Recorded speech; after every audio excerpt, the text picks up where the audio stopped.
I never thought that something so little and commonplace as a favor could upend the peaceful rhythm of my existence. It began when my husband casually brought it up during breakfast, in between gulps of his usual black. With no trace of enthusiasm, he drank the same coffee every morning. The clink of his spoon on the cup and his remarks felt like background noise. It would help him get on his feet, he said, stated he has good hand skills and could fix the fence or clean the garage door. I nodded, of course, as there was no justification for not speaking to the young man he mentioned. Had lived with us for many years, but in my opinion, his adopted grandson was never really a child, at least not anymore. Had developed. When I last saw him, he was still in the transitional period between adolescence and adulthood, but now, with his effortless casual smile, he entered our front door and exuded confidence as though he knew exactly. Before I even realized it, I could see that he had changed. His shoulders were wider, his jawline was sharper, and he moved with a confidence that wasn't there before. The eye contact was steady, but not intrusive, and the handshake was solid. It seemed somewhat familiar, but below it was something else, a sense of ease. With purpose, my husband showed him the backyard, pointing out the broken gate latch and the tools within. Men are realistic and uninterested in discussing logistics in the garage. Anything other than the chore. I watched my fingers from the kitchen window, idly following the edge of my coffee cup, experiencing an odd, irreplaceable, it wasn't want yet, but tightness wasn't itself between my ribs. Consciousness that night as I went through the same old process of making dinner, I discovered that I had to make a decision. A dress with thin straps and delicate fabric that I hadn't worn in months. I convinced myself that it was because of the summer heat pushing down on you that it clings just enough to remind you of your own flesh. The windows, the air was thick and heavy, but I knew better because we all three ate together. On the patio, my spouse talked primarily about his job and the trip he was planning. Must attend another conference and another round of meetings because his remarks are slipping into the customary flow of duties and due dates. And while I listened and nodded when necessary, my gaze strayed more. Then his posture relaxed one arm in the direction of the man seated across from me. The slightest hint of stubble around his jaw, as if he hadn't bothered, was draped carelessly over the back of his chair. His eyes briefly met mine when he was shaving that morning, but they lingered for an excessive amount of time after the meal. I stayed outside collecting the dishes while my husband excused himself to take a few calls, oblivious to the saw. Silent footsteps behind me, and when the younger man came over, he grabbed the pile of dishes I was holding and let me to assist our. There was only a quick, gentle touch between the fingers. Purposefully, so that no one else would notice, yet the feeling lingered in my mind. Later that night, when I lay there, the plates were still warm against my flesh. My body felt restless as I listened to my husband's steady breathing in bed next to me. My mind was chattering and unruly beneath the blankets, so I got up and walked barefoot through the yard. I told myself I wanted a glass of water as I made my way down the dimly lit hallway to the kitchen. However, I stopped outside the guest room door because it wasn't thirst that kept me up. From within, a faint humming sound flowed out, accompanied by a gentle, careless song. I could hear the creak of the floorboards beneath his feet as he walked around inside, almost singing under his breath. The sound of shower water hitting tile and the soft rustling of clothing remained motionless, listening to the commonplace sensation of taking a bath and relaxing at the end of the day. Abruptly intrusive and private, as if I were seeing something I shouldn't. But when I eventually made myself go back to bed, I didn't get up immediately away. I slipped between the sheets next to my husband and felt the same silent tightness in my body. As he stirred in his sleep, the weight of his arm rested loosely around my waist, and his contact was soft and unaware, the way things had always been. But my thoughts were still beyond the door of that guest room, telling myself it didn't matter. I convinced myself that it would pass, and that I was just dreaming, but something had changed, and the following morning proceeded as reliably as every other, with the sun pouring through. I went through the motions without seeing the long stripes of light that the partially open blinds were casting on the kitchen floor. Considering the kettle against bread and the gentle scrape of a butter knife, as I reached for the milk, my husband had already left early as usual, and we shared a quick kiss over the soft hum of the refrigerator, routinely safe on my cheek before the front door clicked shut behind him. As anticipated, I instructed myself to pause and calm whatever had agitated me during the night. I used to tell myself that I was too old and knowledgeable to allow my body deceived me in minor ways, but my imagination ran wild. The decision of I wore my dress once more that morning, paying careful attention to how I looked by tying my hair up and adding some color to my lips, not for anyone, of course, just to experience something that I discovered. He was already working on the fence, outside, arms, taut sleeves, rolled up, pounded the corroded nails back into position, while he was totally engrossed in the chore without realizing, or perhaps purposefully pretending not to notice, that I stood for a while observing him from the porch, the morning light glinting on the perspiration running down the line of his brow. His body moved as effortlessly as if he were at ease performing physical labor, like small glass beads against his skin. I carried the wash basket down into the garden, each movement fluid and unhurried, with the sort of, if he saw the way my dress swung about my legs, the tiny strap would recognize the deliberate grace I'd honed over the years. He didn't show any signs of slipping from my shoulder, but when I went to clip, I sensed his eyes on the first piece of cloth on the line, and it wasn't a coincidence.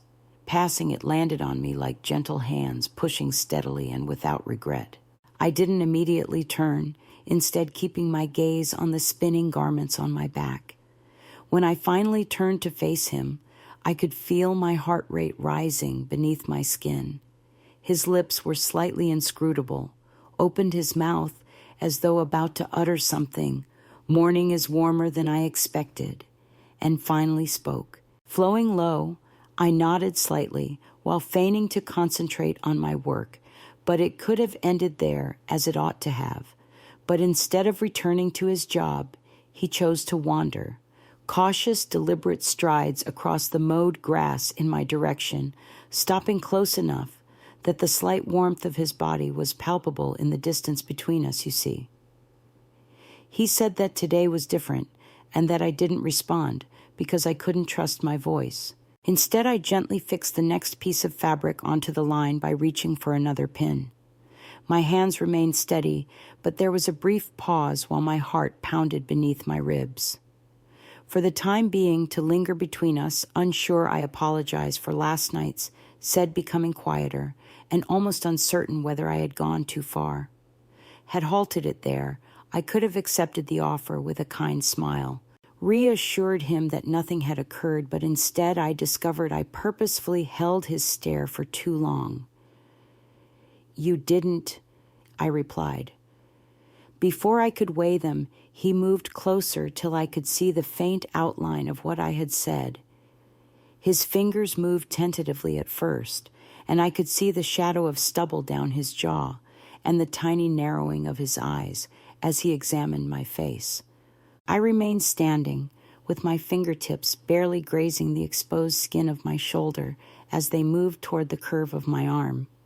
The air between us was heavy with the weight of everything unsaid for what seemed like an eternity, and then, as if he leaned forward to close the gap between us in one solid motion, since the room could no longer support the tension, specific gesture, the kiss wasn't frantic, and it wasn't what I had anticipated. It was sensitive seeking and gently pressed lips to lips, asking not to. He tilted my face while lifting his hand to my jaw and stroking my cheek with his thumb.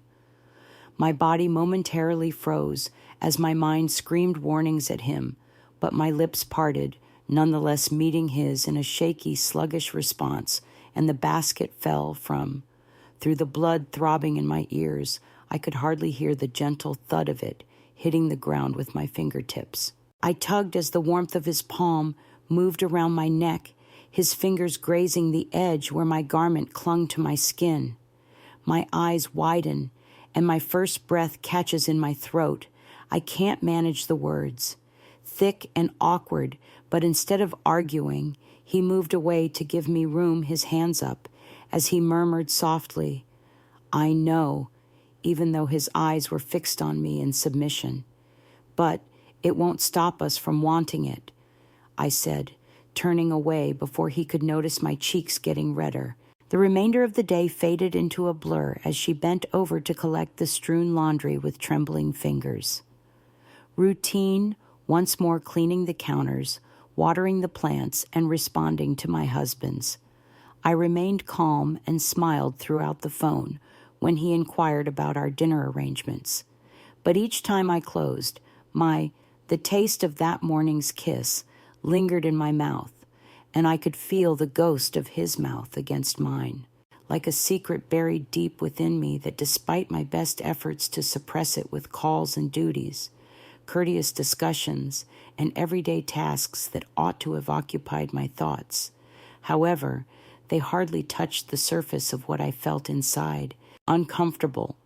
My body was too conscious of itself, and my mind kept repeating the same prohibited circle, repeatedly pretending that nothing had occurred, or that at least he acted convincingly enough when we met in the house, rubbing shoulders in the hallway by the sink. His face was usually composed, unreadable, and unbelievably serene, but I occasionally saw him observing me out of the corner of my eye, his gaze lingering a moment too long before. Turning away, there was only shame and no apologies. That same quiet, unwavering insistence caused me to act recklessly, or perhaps honestly. My husband said the following evening that he would be departing early the following day for another impromptu trip for work, maybe lasting 3 days. 4. Even though he apologized in his words, his eyes remained fixed on his phone. Between meal bites I spoke and tapped out messages. I grinned and nodded, saying, "That's right. Things are crucial, of sure, but don't worry, I'll handle this." I meant it. At the night I stood, the least part of me did, but another part burned. I spent more time than necessary tracing the contour of my own collarbone with inquisitive fingers in front of the bathroom mirror. Observing how my skin reddened under my own hands, I selected my nightgown with excessive attention. To detail softer fabric, something that seemed tempting even when no one. The woman in the reflection, who I hadn't seen in a while, gazed back at me as if she were a stranger. When I wasn't sleeping, my body was motionless beneath the sheets, and my breathing was measured. Observing as my spouse eventually found a stable routine of sound sleep next to me. When I finally had enough, I slipped out of bed, my bare feet soundless on the hardwood floor, and snuck away. He was already there, walking down the hallway and out onto the terrace where the cool night air felt cool against my red skin. His profile was partially illuminated by the weak light as he leaned back against the railing, arms folded. I pondered whether he had been waiting or whether the same restlessness had returned with the moonwash, had dragged him out of bed, just as it had done for me. When he heard the gentle click of the door behind me, he glanced back and found me with ease in the darkness.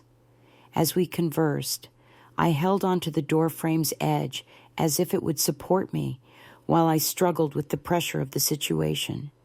His eyes lowered, following the contours of my body and the flimsy material of my nightgown. I should have been embarrassed and should have retreated inside shut, as I was doing little to hide the shape underneath it. The door, I buried myself under the covers, and instead of praying for grief, as we moved closer, the gap between us shrank too rapidly, drawing our bodies together. Reaching for me, he seemed to be propelled forward by something neither of us could resist. I didn't remove my hand when my fingers touched my wrist lightly in response to a query, raised independently, leaning against his jawline and sensing the coarseness of his beard against my hand, the warmth of, "I shouldn't be here." I muttered, his skin buzzing beneath the surface. His response was firm and low, "But you are." He didn't look like a boy when he looked at me, pursuing a fantasy, but acting as though he knew exactly what he wanted caused a deep-seated pain in my heart. My body leaned into the hand that slid to the small of my back, slowly drawing me in, so I had time to stop him. My head tilting back and my lips separating in front of his, like if it were supposed to be there, even touched my. The kiss was slower, more deliberate and softer this time. The patient presses their lips together to ask a question without using words. He kissed me as his hand moved over the contour of my waist, as if he wanted to commit every second to memory. I gave him a kiss in return, curling my fingers with the same silent yearning. The night around us remained motionless as we pressed into the material of his shirt that held him close. Heat-filled air and the aroma of jasmine blossoms from the garden below. The clock continued to strike steadily inside the home, oblivious to the tempest that was brewing between our bodies when he didn't move to draw me back. Instead, he let me go when I eventually pulled away. Breathless, my hand still resting against his chest. "I'm not sorry," he replied quietly, but his eyes never left mine. I didn't respond, turned away, retreated through the door, and shut it behind me with trembling hands that seemed to have lost their belong to me, and the following morning, everything was back to normal.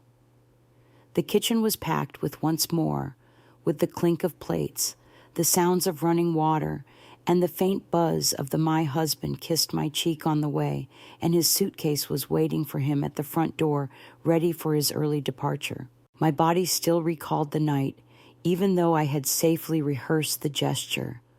The sound of his mouth on mine made every nerve beneath my skin twitch, and I realized at that moment that this wouldn't be the end. It was just the beginning. The world put on its typical facade of normalcy the next morning, that the sky was so incredibly clear that for a few seconds I nearly thought I was, as though it too wished to coax me back into the sun. The breeze blowing through the open windows was soft and forgiving, illusion of simplicity, with the daily routines, playing the toast perfectly toasted and the coffee steaming in its cup. I sat at the kitchen table longer, watching them perform their roles like a well-rehearsed play. More slowly than required, my fingers moving in lazy circles over my mug's rim. The air in the room was still heavy from the events of the previous evening, and the chair across from me was empty.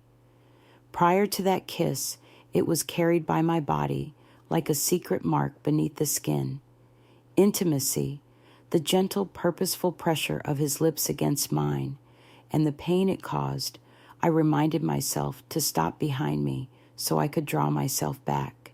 That my body had deceived me with each step, but I hadn't gone over a boundary I couldn't go back from. Remembered his hand around my waist and the assurance in his voice when he claimed he wasn't sorry. Should have been upset and disgusted with myself, but all I could feel was the constant throb of want, deep and low, as though my body had at last regained its ability to feel. When I heard I knew it immediately, but I didn't raise my head until I heard the subtle creak of the back door and the soft footfall moving across the kitchen floor. Was him before he spoke, and even though he didn't say anything, his presence filled the room. I'm going to go get some supplies. His voice casually interrupted the quiet. I need anything from town. I shook my head and stared at my coffee's swirling patterns, but I'm okay. He didn't dispute it and departed in silence, but it was such a flimsy falsehood that I couldn't even hear the words without feeling them crumble. The weight of his absence weighed heavily on him as the door quietly closed behind him. I tried to recover for the following 2 hours, folding laundry with needless clothes almost as weighty as his proximity, meticulously cleaning previously spotless worktops and moving the books on the shelf just to keep my hands busy, but nothing softened the jagged edges. Every movement felt like a shoddy replica because of the strain buzzing beneath my skin. By late afternoon, I had lost faith in the performance of everyday life. I convinced myself that I needed to leave the house for a little while to clear my thoughts and reset because the silence was unbearable. Despite the heat of the day, I put on a light jacket, grabbed my keys, and drove toward the town center. Everywhere else, the streets were predictable and familiar, including the tiny grocery shop where I'd shopped at the same languid cafe on the corner where couples sat drinking for years. Coffee and cozy silence while I aimlessly browsed the aisles, letting my fingertips move around the racks as though selecting cereal brands could serve as a sort of reconnection for me. Reality, and then I noticed him. He was standing at the far end of the street as I turned the corner, close to the vegetable section. The aisle with his head slightly cocked and one hand on a shopping cart's handle while he examined the label on a jar. He glanced up, catching my attention, and for a brief minute, none of us moved because it was too much of a coincidence. My gut constricted and my breath caught in the space between my throat and chest. Flashed a simple, unconcerned, half smile, surprised to see you here. Gulped deeply and made an effort to mimic his informal tone, which mirrored the distance between us. Despite the aisle's width, it was rather narrow, and we both stood there in silence. We didn't say, "Need a hand carrying," each of us feigning ignorance of the voltage that was sparking between the words. Items. After a moment, he questioned, pointing to my empty basket with a glimmer of humor in his eyes. I said, "I'm fine," in a flattering tone than I had intended, but I stayed. Rather, we walked side by side along the next aisle while chatting briefly, discussing nothing, including the weather, the cost of fresh herbs, and the ridiculous parking. As we reached for the same carton of tea, his fingers briefly touched mine. Neither of us apologized for the trip. The automobile was filled with the faint hum of the motor and the indescribable noise of the home. As I peered out, I occasionally felt the tightness of his closeness, the window pretending that when we arrived at the house where he killed me, my heart wasn't thumping hard against my ribs. The engine, but instead of opening the door, he leaned in my direction. He leaned back a little in his chair and added, "I didn't plan to run into you, but I'm glad I did," because I looked at him closely and saw it for the first time. I could feel the same struggle happening inside of me behind his eyes, desiring to be restrained and to be conscious of our actions in a silent, painful way, hazardous.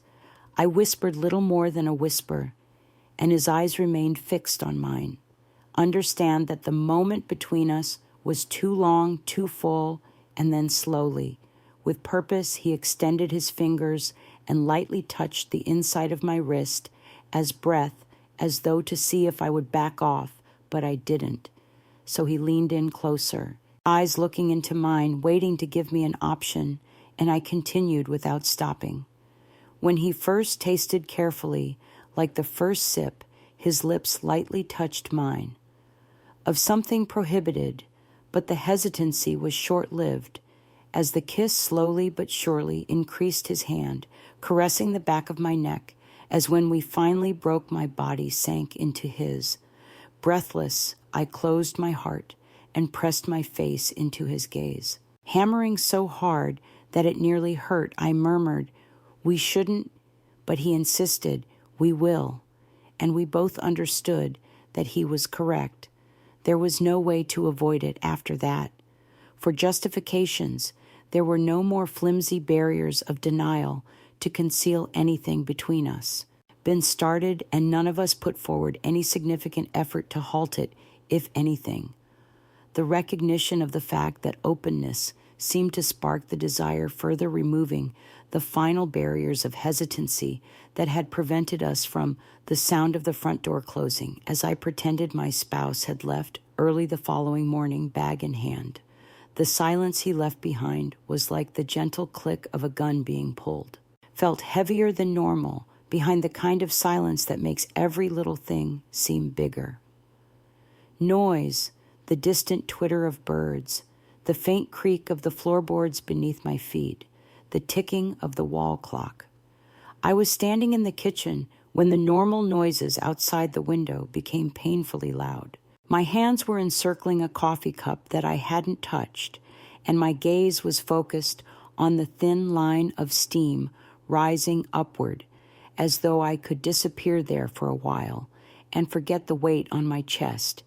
But I was unable to do so because my body was restless and awake in ways it hadn't been in years. Sensitive aching beneath the surface, I didn't even pause when I heard the slight knock at the back door. I felt him there before I saw him, and he entered without waiting for an invitation to close the door. He closed the door quietly behind him, and his eyes immediately read the conflict I hadn't.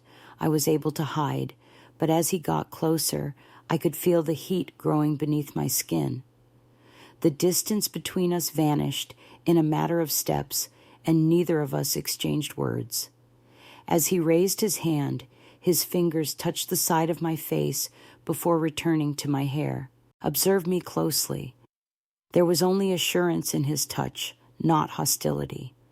His thumb moved slowly along my jaw, applying a soft pressure that was patient and possessive all at once, and this time the kiss came swiftly. His mouth came into contact with mine without the cautious gradual build of the ones before it.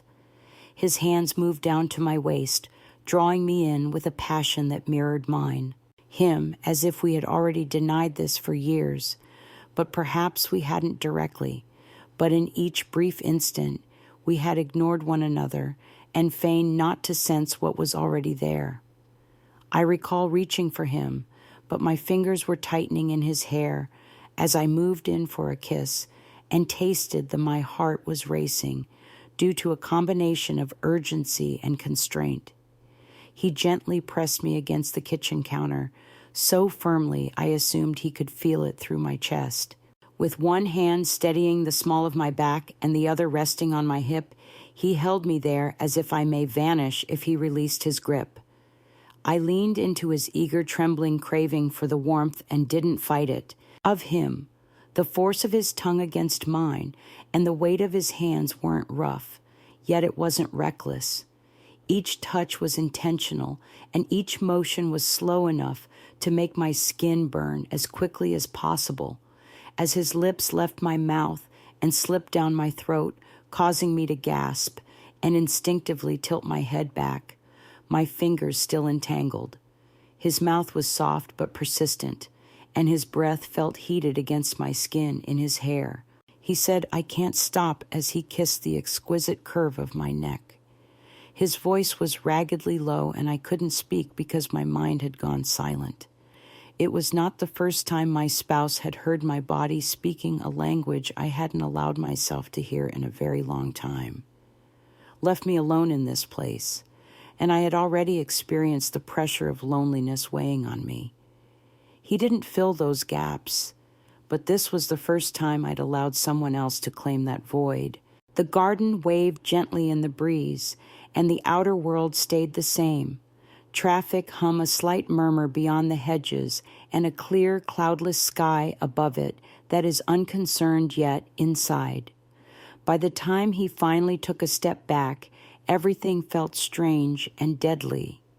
His gaze hand still at my waist and chest rising and falling forcefully remained fixed on mine, and for a long time there was no communication between us. We weighed heavily on the decision we had previously taken, and you know that this isn't going to. He finally said, "To be enough," in a steady voice, and I slowly knotted my fingers. He was right. A kiss was stolen as he touched the edge of the countertop, as though I needed something firm to keep me anchored. As he turned to go, I observed the moment in the kitchen that would never be enough because the want had become too strong. His shoulders squared and his back curved as if he were preparing for the weight of what we had just completed, but he didn't turn around, so I remained there for a while after the door had shut. The echo of his touch made my body hum, and my lips were still swollen from I should have felt sorrow when his mouth pressed against mine, but all I could feel was the intense desire for the next. The taste of him was still there when I woke up the following morning like a bruise between my lips and memory. You can't see it, but you can feel the sunshine spilling in gentle lines across the bedroom floor, with each breath creating recognizable designs on the wall. But the space itself seemed changed, as if it now contained a secret that I was unable to store properly between folded sheets and partially occupied drawers. It was useless. The line had been crossed, but I was pretending not to tell myself anymore.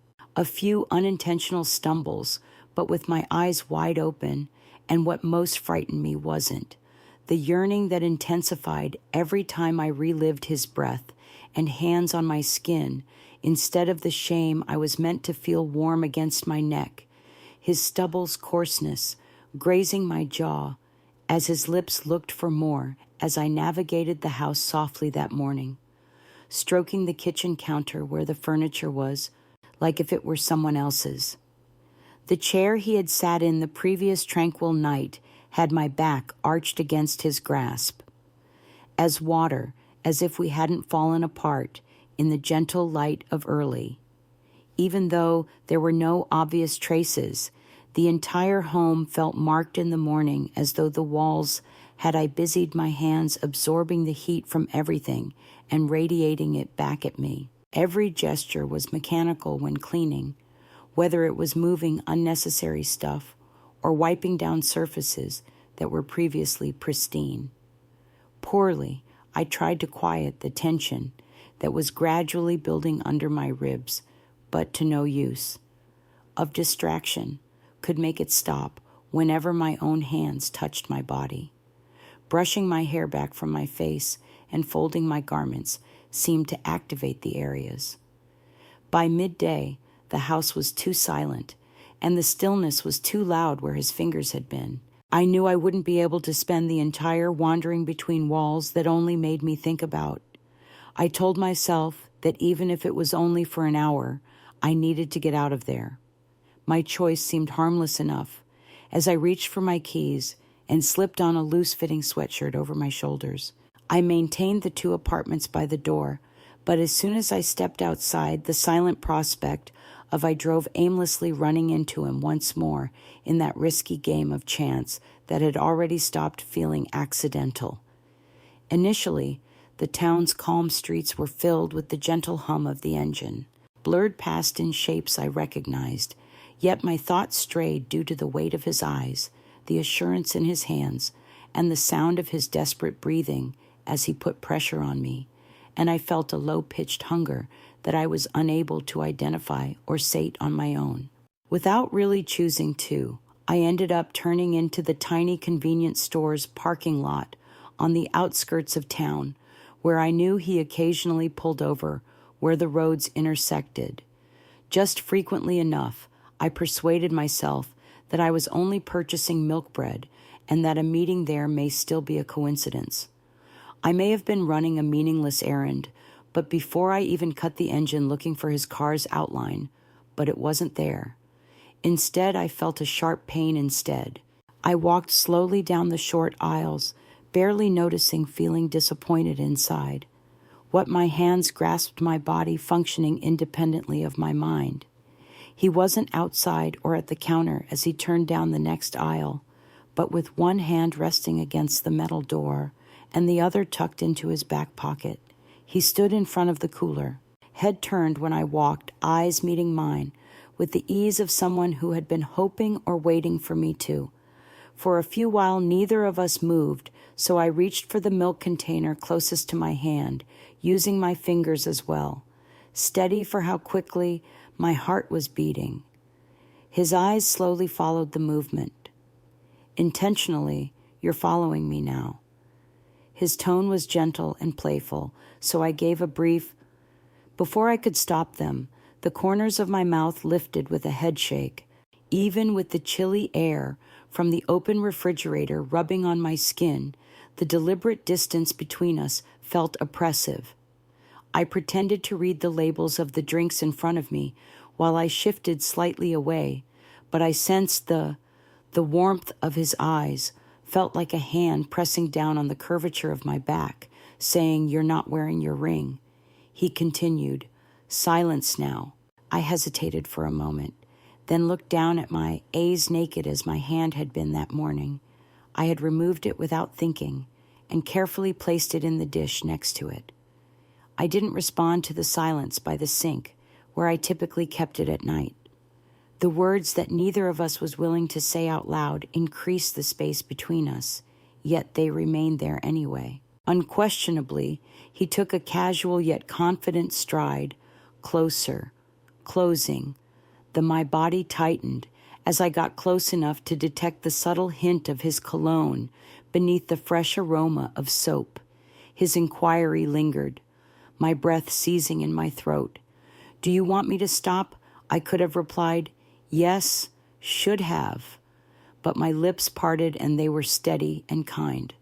The weight of his hand barely brushed across the small of my back fingers, traveling upward, but nothing materialized. His thumb carefully traced the line of my sweater till they reached the edge of my shoulder, at which point his eyes met mine. On mine, anticipating any protest, but when I eventually let it out, there was none.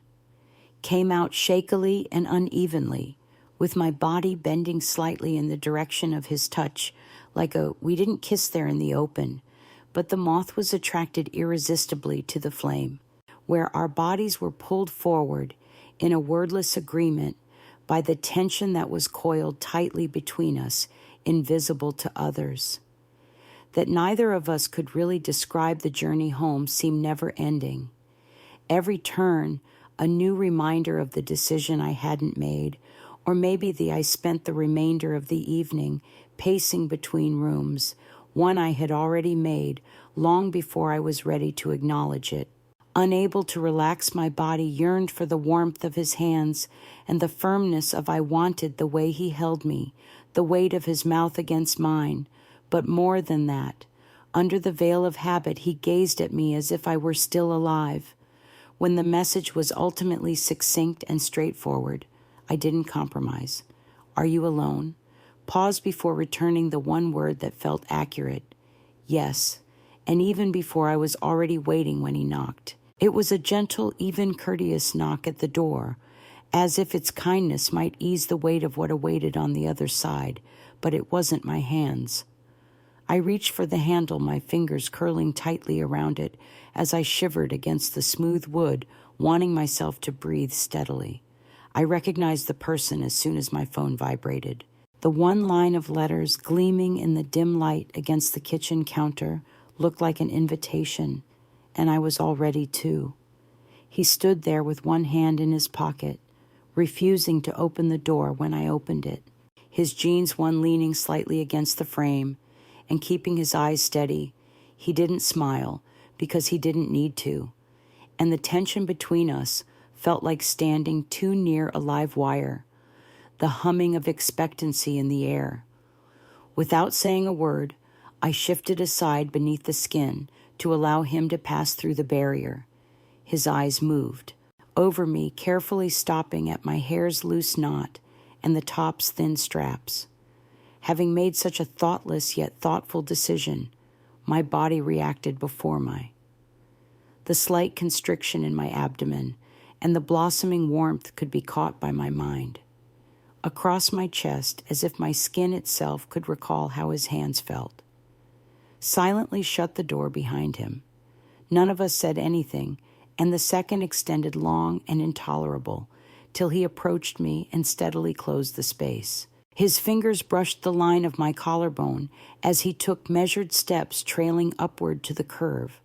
I unconsciously tipped my head back a little because I felt the sensation of something I could no longer suppress with reason was ignited by his touch.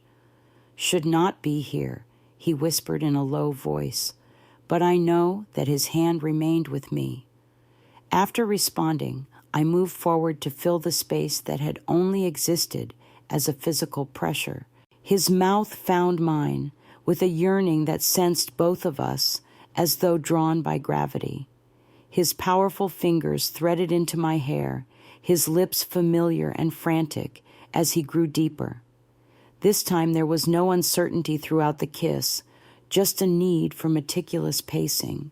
The kiss was bolder and heavier, now bearing the burden of everything.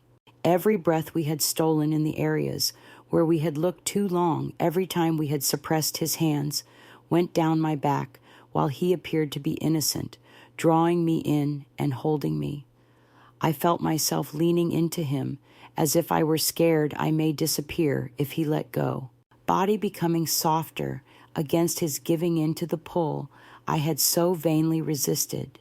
The firm line of his chest and the touch of his breath against my cheek, his palm's steady, purposeful movement along my waist against mine tore me apart piece by piece. His forehead pressed against mine when he eventually broke the kiss, and we exchanged air. "This doesn't feel bad," he murmured, and I despised how shallow intertwined I wholeheartedly concurred. We stood there, caught in the silence of the home. The only noise in the corridor is the gentle tick of the clock and the sound of shaky breathing. "I can't quit desiring you." He continued counting down the seconds until we could no longer act as though we didn't exist. My hands rising. Fingers grazed the side of the edge, which was just barely cracked. My lips opened as I traced the contour of his jaw, but the words were too heavy to come up with a statement that wouldn't come out as a defense or an explanation for this hunger that had grabbed hold of me so deeply that in reality I didn't want to stop either. Spent so many years acting as though desire had a time limit, and that marriage was the end of it. In this case, the pain was acute and vibrant, but beneath the skin it burned quietly, telling me with each touch that I could still feel want instead of the restrained, courteous tenderness I had learned to tolerate. However, there was no denying the raw urgency, so we practically thoughtlessly made our way to the living room. We weren't claiming that the couch provided no support, but rather that our bodies were being pulled forward by the magnetic pull of everything. Resistance as I slid back onto it, dragging him along while applying pressure with my weight. His tongue found the sensitive spot beneath my ear as he sank into the cushions. Slowly, my fingers moved along the side of my shoulder and slid the top strap down. My skin shook under his care, like if he were delicately opening something fragile and dangerous. Arch into him and stroke my body, wanting more, but then as soon as the fire between, he halted, pushing back just enough to meet my eyes as we threatened to overflow into something unstoppable. "Tell me," he said. He murmured to me, "Go," and I stared at him, my chest rapidly rising and falling beneath the thin cloth. My heart thundered, and my lips swelled from the pressure of his kiss. The conflict between longing and guilt is tearing me apart against my rib cage, but I unable to speak, so my hand raised once more, fingers wrapping around the ray. I pulled him back down to me with the front of his shirt, and my mouth met his. with all the assurance I was unable to express. Night descended on us, and the house's walls served as silent reminders of the decision we repeatedly made without declaring aloud that there was no future or plan discussed between us. Just the intense need of the moment, the sensation of his body on mine.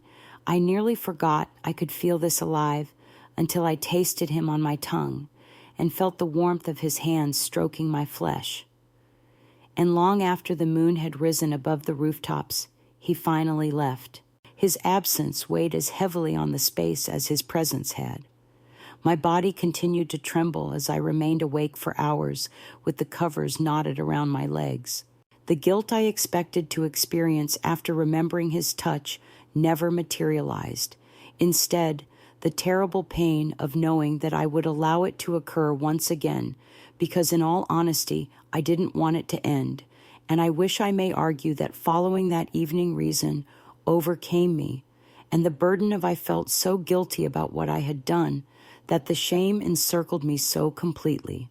I was forced to either confess, flee, or struggle against the desiring, but that wasn't what actually happened.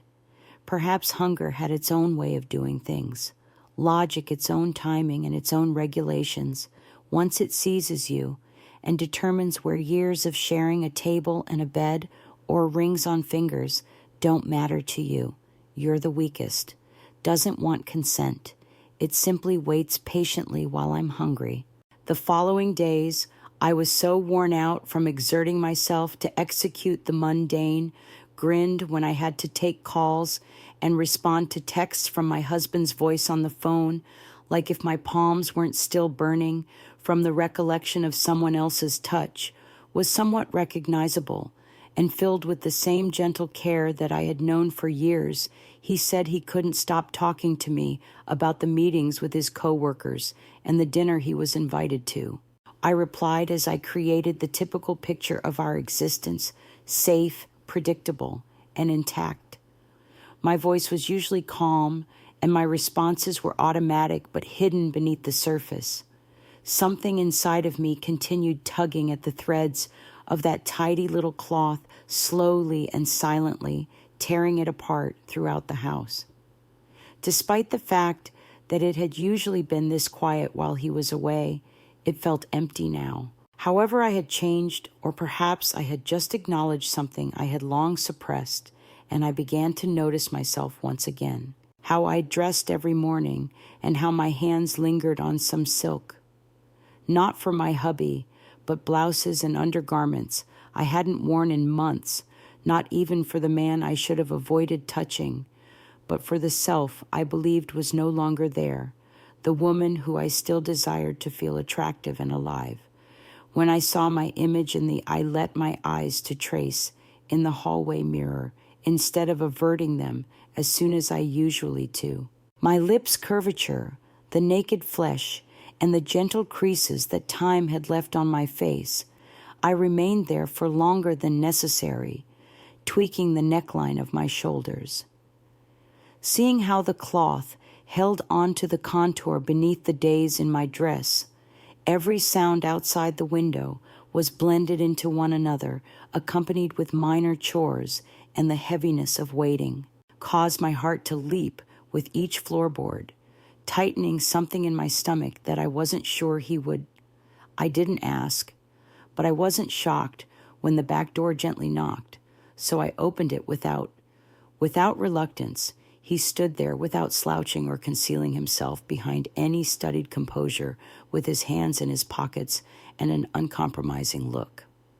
I should not be here, he reiterated, and I could have responded by repeating the same cautions that we were both aware of. Meant nothing, but I didn't. Instead, I moved aside, and he slowly passed me, as measuring every step, as though he was waiting for me to decide to stop whatever it was and shut the door behind him. I followed him into the kitchen before things got out of hand, but I didn't shut the door.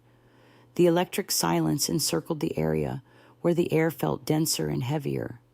I folded my arms and leaned back against the counter, feeling as comfortable as a second skin. Loosely before me, observing him as he lingered there uncertain of his proximity too, could be uncertain if I would let him too, so he remained motionless for a while, looking for something on my face because I wasn't sure how to sign a permission form, and I gave him no invitation, just the silent curve of my body, bending back.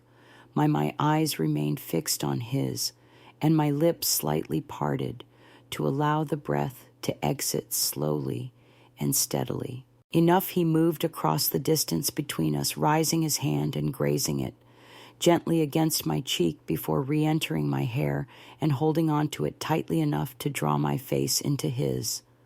With the weight of each hour, his lips crashed into mine in a quick and forceful kiss.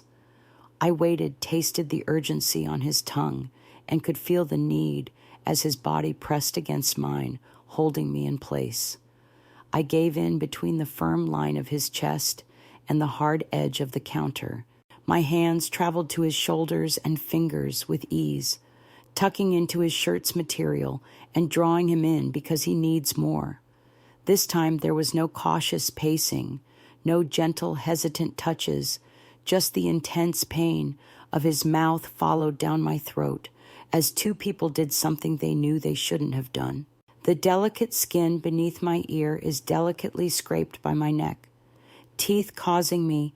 My body arched automatically into his, and his hands reached the small of my back as I gasped. Slid under my blouse's hem, feeling cozy and solid against my skin as we traveled from. Without a word, we entangled our hands and bodies from the kitchen to the living room. The couch grabbed us again on my back as we were moving freely, and our lips were never broken for more than a breath. His weight pressing into me against the cushions grounded me at the crucial moment, removing whatever remained of my hesitancy, yet he stopped and retreated just enough to gaze down at me. We're not going to stop, are we? Our eyes are searching with heavy breath. His tone was filled with the struggle between want and self-control. I didn't respond, pulled him back down to me as I reached up and ran my fingers across his jaw. The reality didn't require words. We had already reached the point of pretending, and I stopped asking myself this as the night encircled us and his hands learned my shape. I already knew this was going to happen, whether it was right or wrong. By the time my husband, the home, had already figured out how to protect my secret. When I got back, and the walls contained the quiet, as though nothing had occurred inside of them, as though they hadn't seen the slow, purposeful destruction of the life I had meticulously constructed.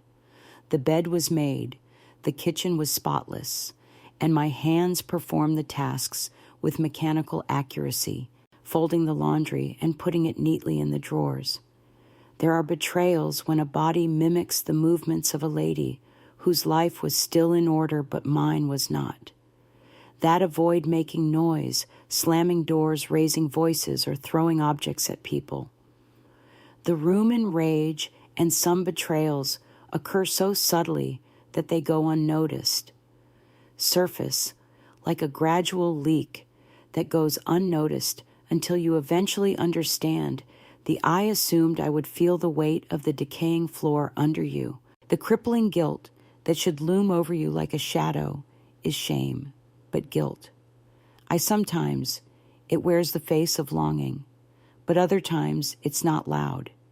It tastes like the mouth of someone you should never have kissed, and he avoided you for 2 days following that last kiss. I felt him, even though I didn't see him or hear the knock at the back door that night. I noticed that I was looking out the kitchen window for a longer period of time than necessary, waiting for a shadow to move past the spots where his hands had held me, fingers tracing pathways where my flesh was still burning. Image was still fresh in my mind, and my husband's smile remained the same when he entered the room with his suitcase. Before he kissed me, I had seen his gentle curve 100 times before, and he was nice and safe. His lips were warm but not hungry as he inquired about the house, the garden, and the small details that had always occupied the space between us, so I responded using my voice as usual. Even despite my courteous grin, there was a part of me that was watching the moment in which a stranger nods at the woman who was once so assured of the boundaries she would never break. I listened while he told me about the incident over dinner, as if she hadn't already burned those lines to ash. His words filled the conference regarding the colleagues' agreements that had gone well and those that hadn't. Air between sips of the same wine he usually drinks and bites of roasted chicken, picked dry, trustworthy, and familiar like him. I chuckled and grinned where I should have. I brushed his hand across the table at the appropriate times. It was a fluid, professional motion, yet inside my thoughts strayed to a lips that kissed like it to stronger hands. Meant it when we moved in the silence of our shared bed that night. His touch was as kind and patient as always, but my body didn't respond to him. I lay beneath him with my hands casually laying at my sides and my eyes closed. My skin was miles away from his sides, waiting for a spark that never materialized. Understood the role, how to make the appropriate noises, and how to arch my back just enough to complete the performance without deviating from my role. But in reality, I didn't feel anything, or even worse, I remembered someone else. And after it was ended, he gave me a shoulder kiss, said softly that he had missed me, and I squeezed my eyes shut, swallowing I wondered whether he could sense the emptiness beneath the agony that rose in my throat. I moved through my skin the following morning where love had formerly been. Breakfast dishes, the list of tasks I told myself I had to run, and the motions once more. When he left for the office, I saw his shoulders straight and his briefcase swinging gently by his side. Straightened with confidence, and as soon as the door shut behind him, I could feel the pressure of, I'm not sure if I had been anticipating the message or if a part of me had already received it, but my breath caught in my chest. Before the words even reached my phone, I had it written in my mind, "Are you free?" Before I could fight with myself, the answer was waiting beneath my fingertips when someone knocked on my back. The door arrived sooner than I anticipated, as if he knew the spot I had left open for him and hadn't gone very far. When I opened the door inside of me and let him in, there were no words exchanged between us, just the constant tug of, I was easily located by bodies that had already selected one another long before his hands had been granted permission. Even though they instinctively knew my shape, my body responded to him before my mind could process it. But this, when he cradled my face between his palms, this time something was different. There was no hurry when his lips met mine with the same agonizing yearning. No hasty ripping of garments, no frenzied grasping and tugging. There was care and patience, which in some ways made things worse because it felt more as shown by the way his fingers lingered at the corner of my jaw, slowly drawing the line as I could feel it in the warmth of his mouth against my throat, even though I was remembering it. I detested the way his body weight pressed against mine without any sense of urgency, as if we had endless time, because needing him was different than desiring him. But this, it felt like the beginning, this sensitivity, this deadly sweetness. When we were done, we lay entangled together in the soft soil, and neither of us had the right to claim it. After that, his hand was gently resting on my hip, with his thumb sliding slowly. We can't keep doing this, I finally muttered, feeling circles disappear from my skin. He didn't dispute, he didn't make any guarantees, and his voice was no louder than a breath. Justifications, but all he did was nod and close his eyes while leaning his forehead against my shoulder.